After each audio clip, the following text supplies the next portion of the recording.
All right, so now for our next section on probability. This is covering both the addition rule and the multiplication rule. So the addition rule comes from situations where it's an A or B. So for example, if it was people with red hair or blue hair, so they could have either red or blue, you would be adding those two groups together.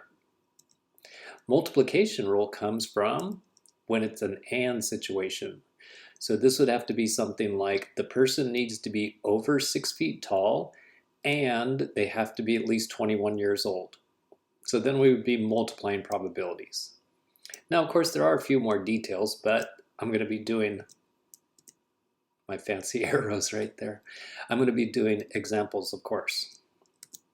So here we've got cards. There's 52 cards. Draw a card. What's the probability of getting a jack or a 7? So the jacks are over here, and there's 4 of them. The 7s are over here, so there's 4 of them.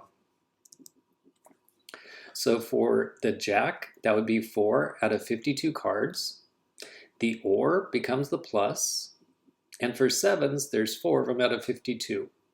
So when you add those, that's going to be 8 out of 52. And you could divide that on a calculator, you'd get 0.154. Move the decimal place over 2 places, 15.4%. Now for part B, let me change the question just slightly. What's the probability of getting a red card or a queen? Well, half of the cards are red, so that's 26 cards out of 52. How many are queens? There's 4. But the thing is, when I count the 4 queens, well, I already counted these 2 red queens when I counted the red cards. So I don't want to double count. So if I did it directly, I would go red cards, that's 26 out of 52. Queens, there's 4 out of 52. But then I just double counted these red queens, the queen of hearts and the queen of diamonds. So then I need to go minus 2 out of 52. And that's a grand total of 28 out of 52, or 53.8%. So with the or situation, it's either going to be that the two things cannot happen at the same time. So in other words, there is no card that's the jack of 7s. There's no such thing. So I don't have to worry about double counting. But in a situation like this, red or queen, well, is there such a thing as a red queen? Yes, the queen of hearts and the queen of diamonds. So then I had to subtract this extra 2 right here. So when the two things cannot happen at the same time, like this could be the jacks and this could be the 7s, that's called mutually exclusive, also called disjoint. Then you just add the probabilities together. But if they're not mutually exclusive, so there is a possibility they could happen at the same time, there's this little overlap right here where the B and the A are overlapping, then you can add the two probabilities together. But when you counted A, you counted all of A, including the overlap with B. And when you count B, you'll count that overlap twice. So then you need to subtract the overlap. Then here's a different situation instead of cards. So people took this drug, Lipitor. I'm not exactly sure what Lipitor is for, but anyway, it's some type of medication. And then some other people took a placebo. So a pill that looks like Lipitor, but actually has no drug in it. Some people had headaches and some people didn't. Find the probability the person had a headache or they took the placebo. So for those that have a headache, that would be 15 plus 65, which is 80. So I'm going to do the headache plus the placebo, and then subtract the overlap. Okay, so when I do the headache, that means that I add the 15 and the 65, and in total this is 100 people, so that's 80 out of 100. Then for the placebo, just go straight down. That's going to be 65 plus 3, so that's 68 for the placebo. And then who did I double count? So those that have a headache and a placebo. So when I did the row right here with the headache, I counted the 65. And when I did the placebo group, that was 68. So this 65 got double counted. So I need to subtract that off. And that leaves 83%.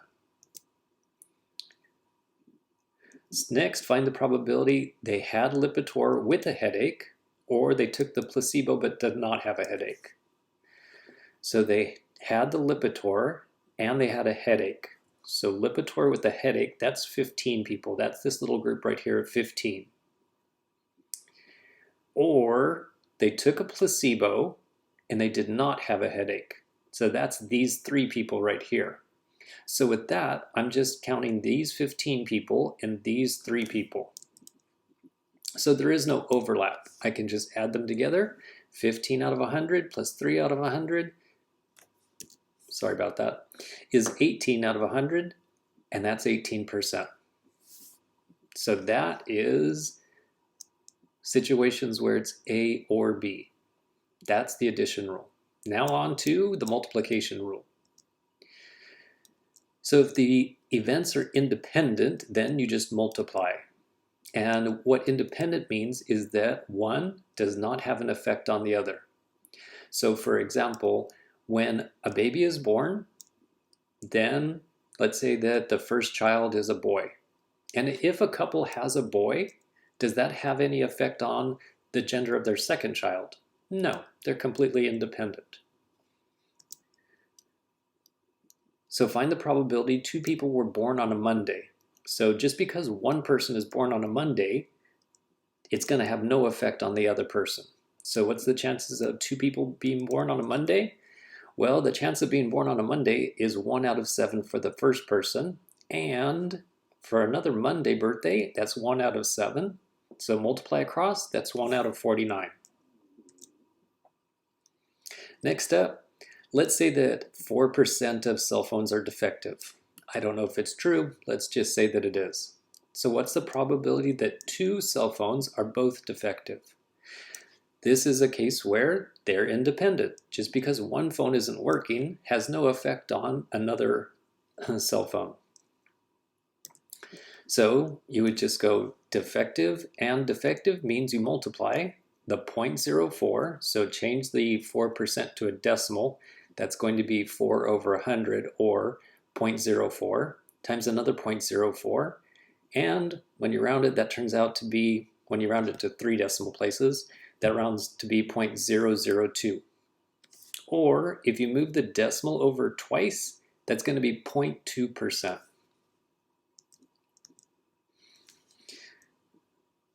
This couple is going to have 3 children. Find the probability they have all 3 boys. So there's one way to do it, and that is write out all the gender combinations. So they could all be boys, boy, boy, boy. It could be that the first 2 kids are boys and the last one is a girl, or the middle one's a girl, or the first one's a girl. So these are all the possibilities. And there's 1, 2, 3, 4, 5, 6, 7, 8 total. And then how many of those are boys? That's just this one that says B and B and B. So that's 1 out of 8. Or there's another way we could do it. We could say the chances of a boy are 1 over 2, and means multiply. The next one's a boy, so that's 1 over 2, and multiply 1 over 2 times 1 over 2 times 1 over 2, and we get the same answer, 1 over 8. So I did Google this. 38.2% of Californians are Latino. And now suppose you pick 8 Californians at random. 2 questions. Find the probability that all 8 are Latino. So this is going to be similar to the question that I just did, boy and boy and boy, and you multiply them. Except for this, I'm going to need to do it 8 times in a row. And I don't have a fraction. Instead, I need to use the decimal form of 38.2%. So move the decimal to the left by 2 places, 0.382, and then multiply that 8 times in a row. The faster way to, instead of having to do 0.382 times 0.382 times 0.382, you can just use an exponent of 8. That's the same thing. So the chances that all 8 people are Latino is very small, 0.0004534. Then on to question B, find the probability that none of them are Latino. So none is the opposite of all. So that means I need to do the opposite of this, which means you subtract from 1. So this part B is the complement of part A, and so you subtract from 1, and then it would be 0.9995466. So there's one exception to the multiplication rule. So with this one, notice that the fractions stayed the same, 1/2, 1/2, 1/2. Over here, the 0.382 is staying the same 8 times in a row. So when is it that it could change? So that would be when you have a group of objects, let's say 52 cards, and you take one out, you got the king of diamonds. Now there's only 51 cards left, so you have changed the deck of cards. So the next time you go to pick a card, it's out of 51 instead of out of 52. So that's called, if you take a card out and you do not put it back, that's not replacement. That's doing an experiment without replacement. If somebody gives you the card, you look at it, you see you got a king of diamonds, and then you put it back in the deck, that's called with replacement. So draw 2 cards. So this, just by saying that you're getting 2 cards, so you haven't even looked at them, you just draw 2 cards, that means that you're not putting them back. Find the probability of getting 2 kings. So for the first one, there's 4 kings in a deck of cards. There's 52 cards total. So the first one is going to be 4 out of 52. Now, if you're supposed to get 2 kings, you look at the first card, it's a king. So the chances of that were 4 out of 52. Now, because you're holding a king in your hand, there's only 3 kings left in the deck, and there's only 51 cards. So this needs to count down, and this one needs to count down also. And then if you put that in a calculator, you'll get the decimal 0.005, or that would be a 0.5%, 0.5%. Pretty unusual. So this question is just slightly different, because how about you get a 4 and then a jack? So there's 4 4s and there's 4 jacks. So for the first one, to get a 4, that would be 4 out of 52. So now there's 51 cards left. Next, you need to get a jack. Well, because the first card that I took out was a 4, that means that there's still 4 jacks in there. So in this case, it's going to be 4 out of 51. That changes the decimal just slightly, 0.006 now. So A with a bar over it stands for the complement. In English, we would just say the opposite, but in math, we call it the complement. So if this was, it's going to rain, then this would be, it's not going to rain. Just whatever it is, you do the opposite. And those 2 probabilities will add up to 1 because that's the whole space, so it adds up to 100%, or you can say the probability of A is 1 minus its opposite. So if A is that it's going to rain today, and let's say that there's a 5% chance, so 0.05 is the decimal, then you just subtract, there's going to be a 95% chance that it does not rain. Find the probability of the opposite of a headache. So again with the Lipitor example. So this is 100 people total. The opposite of a headache would mean no headache. So that's just talking about these people down here. So that would be 17 people plus 3 people that do not have a headache. So that's going to be 20 people out of 100. Okay, just one more example. Suppose that you've got a box. Inside that box, there's 2 red marbles, 3 green marbles, and 4 blue marbles. You like my little graphic? Took me about 5 minutes to make that picture. Anyway, suppose that you pick a marble. Find the probability It's red or green. So you could add those together. Let's see, what's the total? 4, 5, 6, 7, 8, 9. And you could do the reds, which would be 2 out of 9, and the greens, which would be 3 out of 9. Or you could just count reds or greens. So that's 1, 2, 3, 4, 5 out of the total 9. And because there is no marble that's both red and green at the same time, I don't have to worry about subtracting any overlap. Next, do the complement. So what is the opposite of being blue or red? Why did it disappear? What is the opposite of blue or red? So that means that it's not blue, it's not red. That means it's talking about the greens. So the greens, that would be 3 out of 9. And then reduce the fraction, that'll be 1/3. And then just one more example. Pick 2 marbles. Find the probability you get a red and then a green. So for the red, that's going to be 2 out of 9.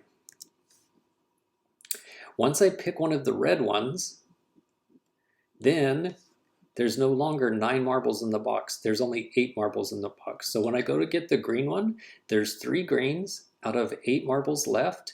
So you multiply on the top, that's going to be 6. You multiply on the bottom, that'll be 72. And then that could be reduced to be 1/12, or in other words, 0.083.